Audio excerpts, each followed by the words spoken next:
Le Pakistan, c'est la némésis de l'Inde. Les rapports avec le Pakistan sont extraordinairement compliqués, mais ce qui est certain, c'est que le Pakistan obsède l'Inde de la même façon que l'Inde obsède le Pakistan. D'un côté, la majorité hindoue estime que le Pakistan a amputé le territoire historique de l'Inde, de ce qui était traditionnellement les Indes, à l'époque des Indes britanniques, et en même temps ne veut rien avoir à faire avec le Pakistan.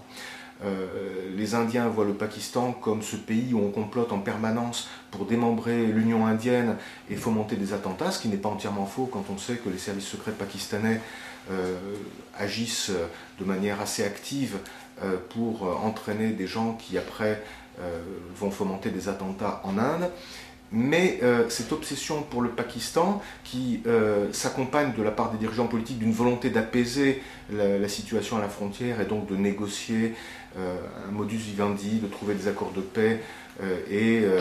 de mettre en place des mesures de confiance, même si le mot confiance ne peut pas vraiment caractériser le rapport entre les deux pays, fait que les Indiens ont du mal à se projeter au-delà. Par exemple, cette obsession pour le Pakistan fait que ils ont du mal à percevoir que la Chine, sur le plan stratégique, représente une plus grande menace, peut-être pas militaire, encore qu'il y a des tensions à la frontière, mais en termes de rapport de force et d'influence régionale.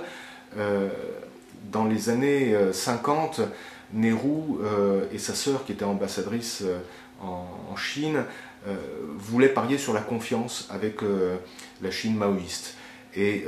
évidemment, ça s'est mal terminé, puisqu'en 1962, il y a eu une guerre avec la Chine et que les Indiens ont, à juste titre, estimé que Nehru s'était fait berner par Mao. Il y avait un slogan à l'époque de l'amitié sino-indienne qui était